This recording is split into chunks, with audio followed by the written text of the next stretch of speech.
नरसिंह मेहता की हुंडी का प्रसंग, उस प्रसंग में भी यही बात है कि कुछ संत जन अयोध्या से द्वारिका जा रहे थे।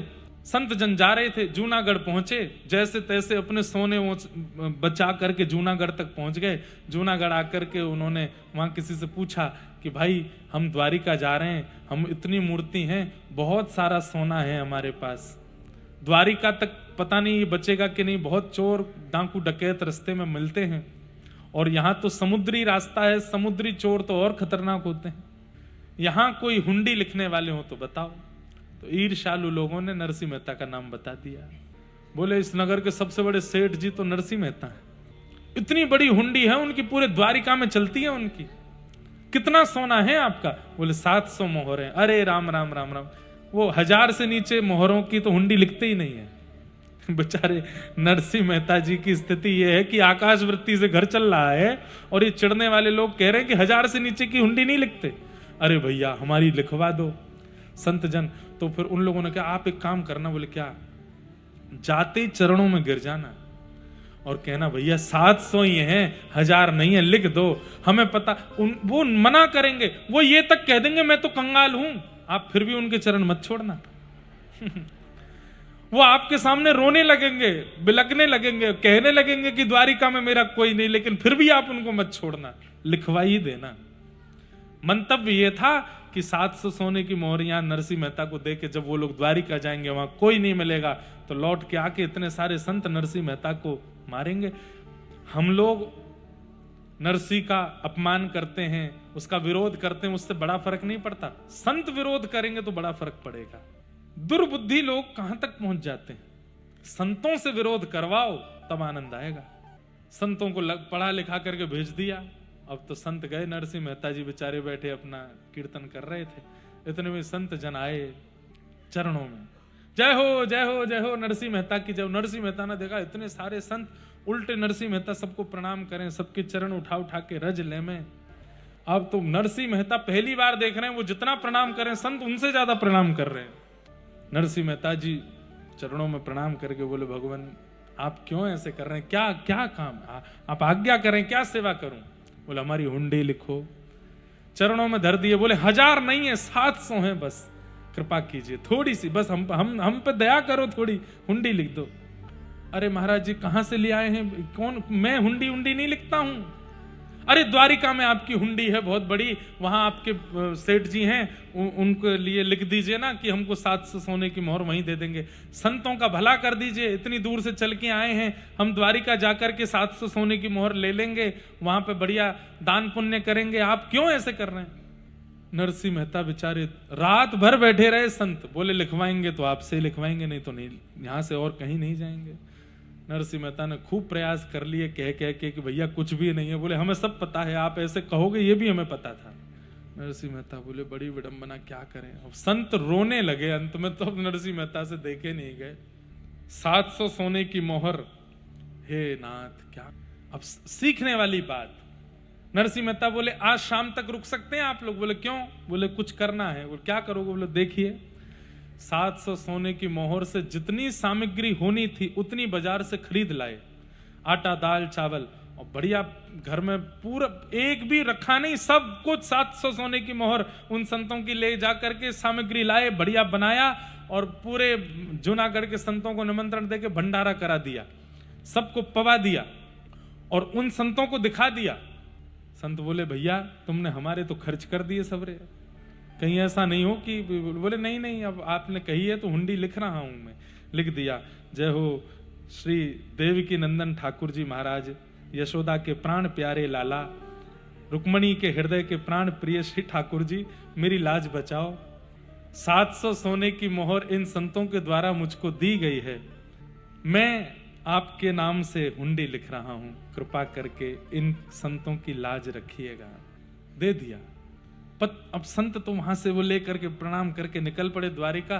पत्नी ने कहा नरसिंह मेहता जी से, आपने हुंडी लिख दी, वहां कौन है अपना जानकार? बोले कोई नहीं है, द्वारिकाधीश तो है, कुछ ना कुछ तो वो करेंगे कृपा। बोले वो सब तो आपने किया ही, अब कम से कम ये 700 तो बचा के रखते कि लौट के आते तो दे देते, अब ये भी खर्च कर दिया आपने। बोले देवी, ब्राह्मण संत गौ और अग्नि ये भगवान का मुख है। कौन कौन? ब्राह्मण, संत, गौ और अग्नि। इन चारों को जो अर्पित किया जाता है वो ठाकुर जी पे पहुंच जाता है। मैंने 700 सोने की मोहरों से सामग्री बनवा के संतों को पवा दी है, अब द्वारिकाधीश के पास पहुंच गए होंगे, अब वो देख लेंगे क्या करना है। ठाकुर जी पे पहुंच गए होंगे। कैसी सुंदर योजना। यहाँ संत जन द्वारिका पहुंचे, द्वारिका जाकर के बाजार में ढूंढे, यहाँ ढूंढे, भैया कहाँ हैं नरसिंह मेहता के सेठ जी। और नरसिंह मेहता का नाम ही पहली बार सुन रहे थे लोग। कौन नरसिंह मेहता? हम तो नहीं जानते। बोले अरे कोई ने ठग लिया। अब तो महाराज हार करके रोने लगे गोमती तट पर जाकर के संत जी। हम तो लुट गए, हम लुट गए भैया, अब कहाँ जाएंगे, क्या करेंगे? क्यों लुट गए? बोले क्यों, वापस जाके भी क्या मिलने वाला? उसने तो सब खर्च कर ही दिया था हमारे सामने, संतों को खवाई दिया था। बड़ा चतुर है। हम संत सेवा द्वारिका में आके करते, उसने हमारे सामने ही संत सेवा कर दी। अब हम जाएंगे तो कह देगा कि आपने जो दिया मैंने तो खवा दिया, आपके सामने ही खवाया, आपने देखा था।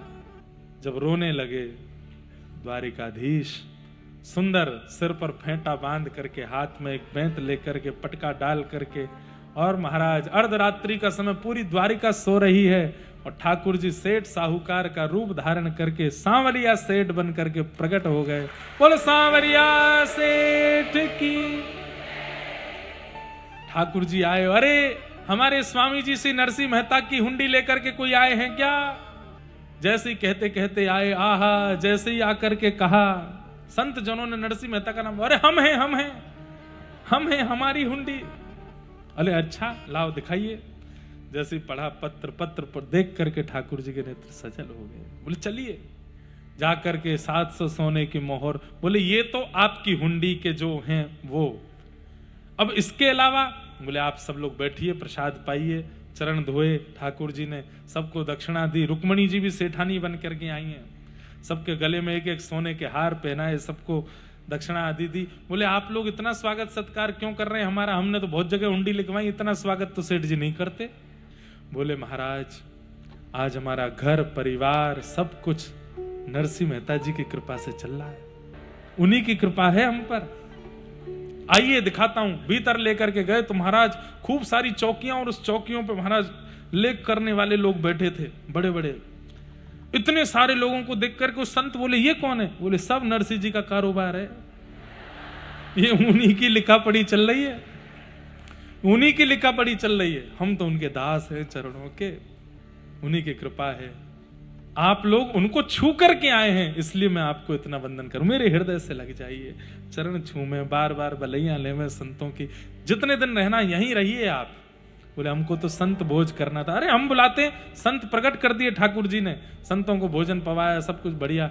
आहा, महाराज बोले कि बताओ नरसिंह जी का चेला इतना धनवान है, नरसिंह जी कैसे दीन बन के घूमते हैं सबके सामने।